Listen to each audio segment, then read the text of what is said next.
Have you ever felt like you have a creative fire inside of you, a hidden gift, one that you would love to share with the world, one that you would love to express, but for some reason it stays stuck inside of you?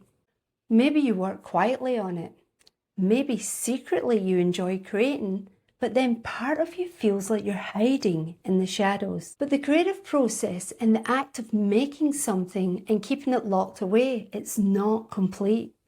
There is this kind of idea that it's not really complete until you share your gift with the world.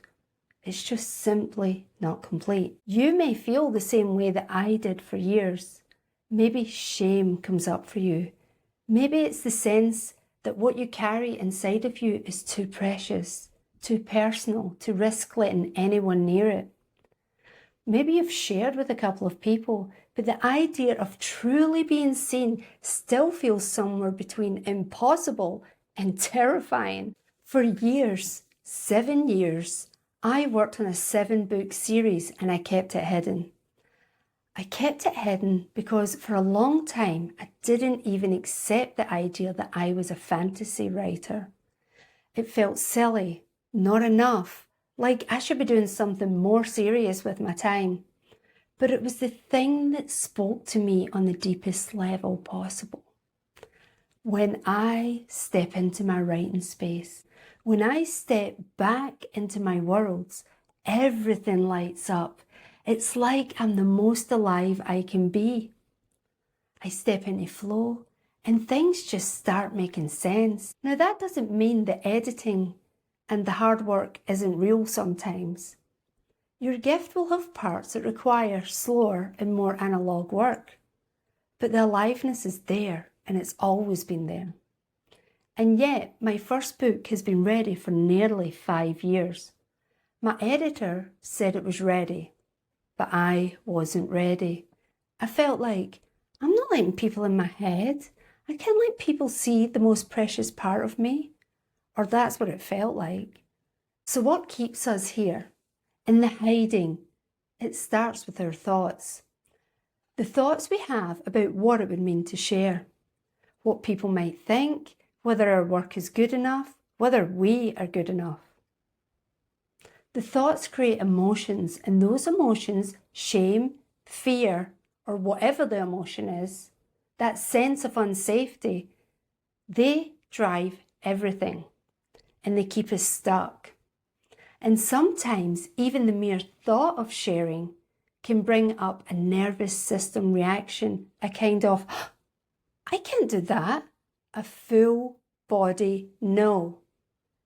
Our nervous system in that moment is treating visibility as a threat, because for many of us for a long time it was. That is not weakness, and that is not failure. That is what hiding does to a person over the years and over the decades. The body learns to protect you from the very thing that you were meant to do. The key, the real key, is working with your inner thoughts. Your thoughts, your emotions that need to be processed, and then bringing your body into alignment, going from dysregulation to regulation. That is what allows you to ground. That is what allows you to breathe, to take the first step without your whole system sounding the alarm. And the very first step in that process, the entry point into it all, is taking your thoughts captive, not fixing them, not forcing positivity. It's just switching on your awareness, starting to notice what your mind is actually saying when you imagine being seen. We have around 50,000 thoughts a day, most of them on repeat. Most of us have never actually stopped to listen to what those thoughts are telling us about our gifts, our work, and our ability to be seen. And that's where we begin. This channel, this video right now, it's part of my own stepping out. I haven't been on social media for 8 years. 8 years! So this is not just something I'm teaching from a distance. This is something I am living alongside of you in real time. I am going from unseen to seen right here, and I want to take you on that journey with me. I am here because I believe that what I've been through, the hiding, the fear, the years of keeping my work locked away, has a purpose. I have other creative pursuits, but my 7-book series is the one that I want to bring out into the world. It has the deepest message, it carries my legacy, my life's work, and what I would even call my soul's purpose.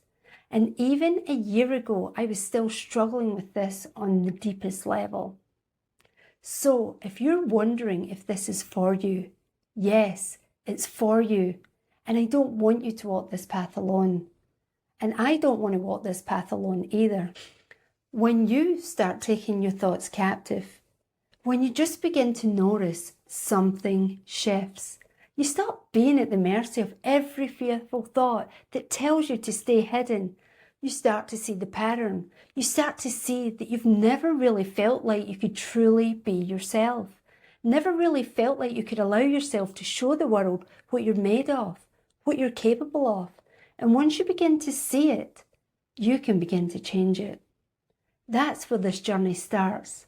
Not with a grand leap of visibility, just with awareness, just with paying attention. So this week, try this one thing. Start paying attention to your thoughts about sharing your work. What comes up for you? What does your mind say when you imagine letting someone in? And if you're tired of hiding your gifts like I was, if you're tired of keeping your purpose, your creative self, and your soul's work locked away, I've created a roadmap for you. And you can download it in the link below. It'll give you a clear path and the first steps of what it actually looks like to go on this journey. I am excited to have some fellow travelers on this path, and I hope you'll come on this journey with me. Let the adventure begin. Let us break free of the bondage that we have been under for years, for decades, or maybe even for a whole lifetime. Let us uncover the path and find a way through to the releasing of your gifts. Your gifts were given to you for a reason. They were not meant to stay hidden.